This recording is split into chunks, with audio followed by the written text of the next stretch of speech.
सभी किसान साथियों का एक बार फिर से आपके अपने YouTube चैनल पर स्वागत है। किसान साथियों, उम्मीद करता हूं आप सभी बहुत अच्छे होंगे। यदि आप चैनल पर पहली बार आए तो चैनल को सब्सक्राइब कर वीडियो को लाइक कर दीजिएगा और अपने मित्रों को शेयर कर दीजिएगा। किसान साथियों, खरीफ की फसल लगभग पक्का तैयार हो चुकी है। कुछ स्थानों पर कटाई भी शुरू हो चुकी है। आगे हम रबी सीजन के लिए खेत की तैयारी कर रहे हैं, लेकिन अभी भी कुछ किसानों के मन में डाउट है कि हम आगे कौन सी फसल लगाएं जिससे हमें कम लागत में और कम समय में अच्छा मुनाफा मिले और तीसरी फसल के तौर पर आगे भी हम इसी खेती पर फसल ले सकें। तो जी हाँ, आज हम एक ऐसी ही फसल के विषय में आपसे चर्चा करने वाले हैं जिसे लगाकर आप प्रति एकड़ 1 लाख रुपए भी कमा सकते हैं और आपका जो खेत है वो जनवरी माह में खाली हो जाएगा। उस समय आप कोई अन्य फसल भी लगा सकते हैं। जी हाँ, आज हम मटर की खेती के विषय में आपसे संपूर्ण जानकारी साझा करने वाले हैं। तो आज हम इसी विषय में आपसे चर्चा करने वाले हैं। आज हम आपको बताएंगे कि मटर की खेती के लिए किस तरह की जलवायु उचित होती है, हमें खेत की तैयारी किस तरीके से करनी है, कितनी इसमें सिंचाई करनी है और कब सिंचाई करनी है, कौन कौन से इसमें आपको खाद देने हैं और साथ ही कौन कौन से रोग लगते हैं, कीट लगते हैं, इन पर नियंत्रण किस तरीके से हम पा सकते हैं, खरपतवार नियंत्रण किस तरीके से कर सकते हैं। इस तरह की पूरी जानकारी आपको इस वीडियो के माध्यम से मिलने वाली है।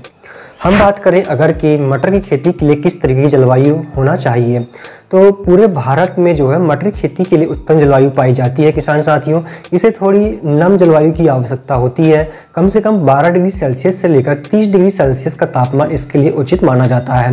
बीजों को अंकुरित होने के लिए 15 से लेकर 20 डिग्री सेल्सियस का तापमान उचित होता है और फसल को अच्छा ग्रो करने के लिए 25 से लेकर 30 डिग्री का तापमान जो है वो सर्वोत्तम माना जाता है। 30 डिग्री सेल्सियस से ऊपर का तापमान जाता है तो हमारी मटर की जो फसल है इसमें झुलसने का डर हमेशा बना रहता है और 12 डिग्री सेल्सियस से नीचे का तापमान आता है तो फसल में पालक की स्थिति बनने का खतरा बना रहता है। किसान साथियों, कुछ उन्नतशील किस्मों का यदि हम चुनाव करें अगर तो 55 से 60 दिनों के अंतराल में इसकी हम पहली तुड़ाई कर सकते हैं। किसान साथियों, और इसका जो पूरा लाइफ सर्कल होता है, ये जो कुछ किस्में विकसित की गई है, जो कुछ हाइब्रिड किस्में होती हैं वो लगभग 100 से 120 दिन में पक्का पूरी तरह से तैयार हो जाती है।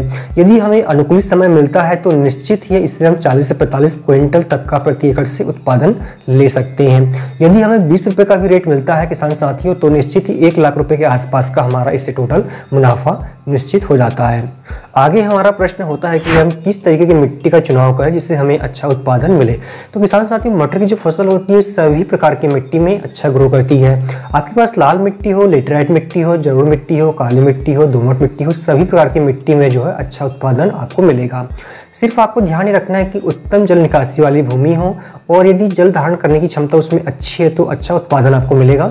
सिर्फ आपको पीएच लेवल जो है उसका वो चेक करना है। यदि 6 से लेकर 7.5 के बीच में है तो निश्चित ही उसमें आप अच्छा उत्पादन ले सकते हैं। यदि आप 7.5 से ऊपर का पीएच जाता है तो निश्चित ही उसमें आप 50 किलोग्राम प्रति एकड़ के हिसाब से जिप्सम का यूज़ कीजिएगा। तो उससे जो कहना चाहिए कि जो पीएच लेवल है वो मेंटेनेंस बना होता है। किसान साथियों, अब आगे हम बात करें कि हमें भूमि की तैयारी मतलब खेत की तैयारी किस तरीके से करना चाहिए। अच्छा उत्पादन लेने के लिए खेत की तैयारी भी एक महत्वपूर्ण चरण होता है। किसान साथियों, अगर हम खेत की तैयारी अच्छे से करते हैं तो हमें अच्छा उत्पादन मिलता है। तो सबसे पहले हमें क्या करना है, जैसे ही हमारी खरीफ की फसल कटकर तैयार होती है तो उन फसल के अवशेषों को और खरपतवार को खेत से बाहर कर देना है, उन्हें आपको नष्ट कर देना है। खेत के चारों ओर आपको साफ सफाई बनाए रखनी है किसान साथियों, जिससे विभिन्न प्रकार के रोग फंगस वगैरह खेत में ना आए। इसके अलावा जब आपका खेत आजू बाजू कहना चाहिए चारों तरफ से पूरा साफ हो जाए उसके बाद में इसे कल्टीवेटर के माध्यम से इसकी आप जुताई कीजिएगा। इसमें ज़्यादा गहरी जुताई करने की आपको आवश्यकता नहीं है, मध्यम इसकी गहरी जुताई आप कीजिएगा। लगभग 2 से 3 बार इसमें कल्टीवेटर चलाइएगा आप। प्रत्येक कल्टीवेटर में 2 से 3 दिन का समय अंतराल होना चाहिए ताकि आपकी जो मिट्टी है वो सूख जाए। यदि मिट्टी में नमी रहती है तो इसमें फंगस लगने का जो डर होता है, इसमें फंगस के जो कहना चाहिए कि रोग होते हैं वो देखने को मिलते हैं किसान साथियों। इसके अलावा जब आपकी खेत की जुताई पूरी कंप्लीट हो जाए तो इसमें आप प्रति एकड़ 10 टन गोबर की सड़ी हुई खाद अवश्य मिलाइएगा किसान साथियों। उसके बाद में रोटावेटर चलाकर जो है मिट्टी को भुरभुरा कर लीजिएगा और समतल करने के बाद में इसे आप आगे बुआई के लिए छोड़ दीजिएगा। अच्छे उत्पादन के लिए किसान साथियों उन्नत किस्मों का चुनाव करना भी एक महत्वपूर्ण चरण होता है।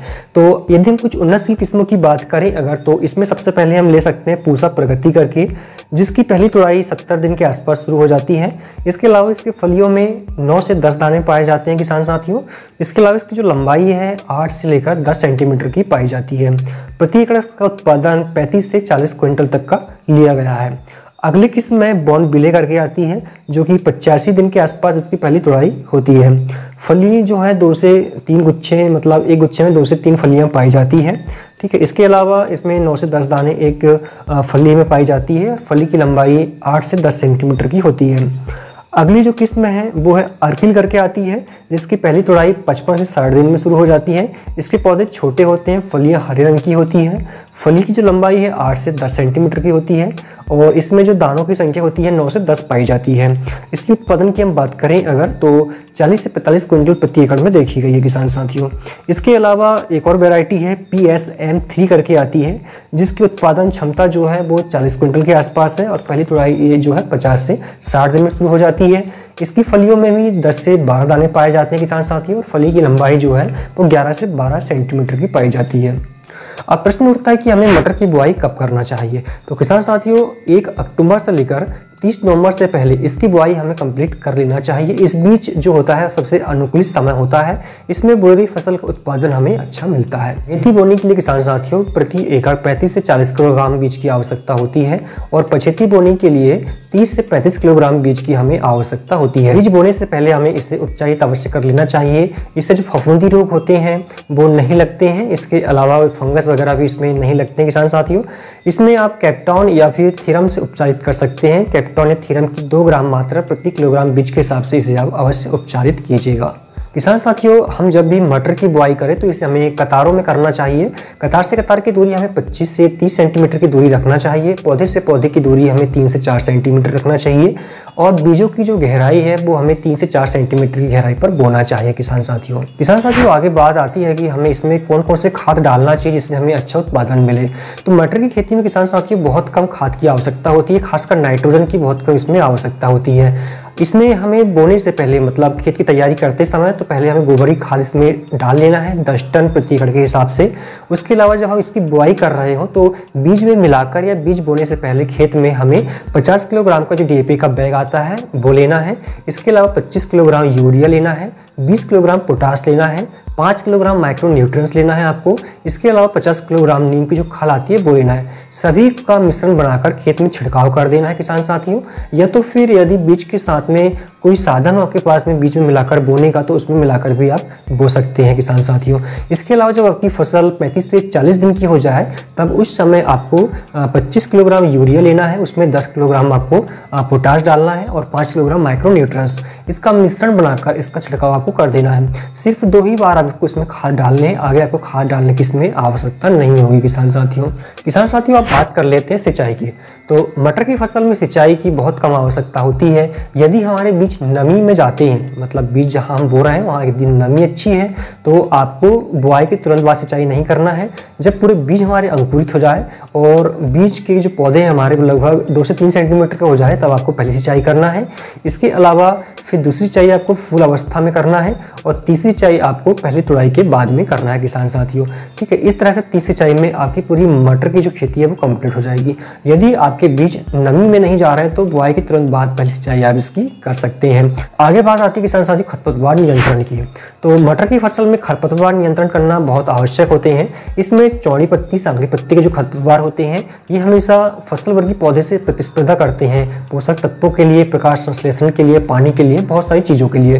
तो जो भी इसमें खाद वगैरह डालते हैं तो खरपतवार उसे ग्रहण कर लेते हैं और फसल वर्गीय पौधे को बहुत कम मिलता है। तो इसे नियंत्रण करना बहुत जरूरी है। इसके लिए हम निराई गुड़ाई भी कर सकते हैं और रासायनिक दवा का यूज भी कर सकते हैं। इसकी निराई गुड़ाई करते हैं तो इसकी जड़ों में हवा का संचार जो है वो अच्छा बना रहता है, फसल हमारी अच्छी ग्रो करती है। तो पहली निराई गुड़ाई आपको 25 से 30 दिन में करना है, दूसरी निराई गुड़ाई आपको 45 से 50 दिन में करना है। ठीक है, यदि आप इसे रासायनिक दवा से खरपतवार नियंत्रण करते हैं तो इसमें आप स्टैम्प करके एक दवा आती है, स्टाम्प 30 करके, ठीक है, इसका यूज़ आप कर सकते हैं। इसमें पेंडामेथिलीन पाया जाता है किसान साथियों। इसकी 450 ग्राम की मात्रा प्रति एकड़ के हिसाब से आपको छिड़काव करनी है। किसान साथियों इसमें कुछ रोग और कीट भी देखने को मिलते हैं जिन पे यदि समय पर नियंत्रण नहीं किया गया तो हमारी जो फसल है पूरी नष्ट हो जाती है। इसमें प्रमुख रोगों की हम बात करें अगर तो रतुआ रोग लगता है, इसके अलावा उक्टा रोग लगता है, जड़ गलन, तना गलन, ठीक है, इस तरह से बहुत सारे इसमें रोग लगते हैं। और कीटों की हम बात करें अगर तो महू हो गया, थिप्स हो गया, सफ़ेद मक्खी, लाल मकड़ी, इस तरह के इसमें कीट भी देखने को मिलते हैं। तो इन पर नियंत्रण पाने के लिए हमें कुछ दवाओं का भी स्प्रे करना होता है। तो यदि हम स्प्रे शेड्यूल की बात करें अगर तो इसमें आपको पहला जो स्प्रे है वो 15 से 20 दिन की आपकी फसल हो जाए तब आपको करना है, दूसरा स्प्रे आपको 45 से 50 दिन में करना है और तीसरा स्प्रे आपको 75 से 80 दिन में करना है। 3 स्प्रे करने पर ही आपकी फसल रोग मुक्त हो जाएगी। ठीक है, डेलीगेट लेना है 160 ml प्रति एकड़ के हिसाब से। इसी में आपको मिलाना है साफ फंगीसाइड आता है। ठीक है, इसकी 300 ग्राम लेना है मात्रा आपको। इसके अलावा पौधा हमारा अच्छा ग्रो करे, इसमें सारे प्रकार के माइक्रो न्यूट्रिएंट्स की कमी जो है दूर हो जाए, इसके लिए आपको एक ग्रोथ प्रमोटर भी डालना है जो प्लानोफिक्स करके आती है, जिसकी 30 ml मात्रा प्रति एकड़ के हिसाब से आपको लेनी है। तीनों को मिलाकर इसका मिश्रण बनाकर 200 लीटर पानी में घोलकर इसका छिड़काव प्रति एकड़ के हिसाब से आपको कर देना है। इन्हीं दवाओं का उपयोग आप 3 बार कीजिएगा। जो हमने समय अंतराल बताया है उस समय पर आप कर लेते हैं तो निश्चित ही आपकी फसल जो है वो अच्छा ग्रो करेगी किसान साथियों। इसके अलावा हम उत्पादन की बात करें अगर तो जो कि किस्मों पर डिपेंड करता है, इसका उत्पादन प्रति एकड़ आप 45 से 50 क्विंटल तक का ले सकते हैं किसान साथियों। और टोटल जैसे कि हमने बताया इसका जो मंडी भाव है उस पर डिपेंड करता है टोटल मुनाफा इसका। यदि आपको 20 रुपये से 25 रुपये का भी भाव मिलता है तो सारा खर्च निकालकर आपको प्रति एकड़ 1 लाख रुपए के आसपास में बचेगा किसान साथियों। लागत की हम बात करें अगर तो इसमें ज़्यादा लागत की हमें आवश्यकता होती नहीं है। इसमें सब कुछ मिलाकर 10 से 15 हज़ार रुपये का लागत लगता है किसान साथियों। तो इस तरह से आप इस मौसम में मटर की खेती करके अच्छा उत्पादन और अच्छा मंडी भाव ले सकते हैं। तो किसान साथियों उम्मीद करता हूँ सारी जानकारी आपको बहुत पसंद आई होगी। वीडियो पसंद आए तो लाइक जरूर कर दीजिएगा, मित्रों को शेयर कर दीजिएगा, चैनल को सब्सक्राइब कर लीजिएगा और घंटी की बटन दबाकर ऑल सेलेक्ट कर लीजिएगा। धन्यवाद।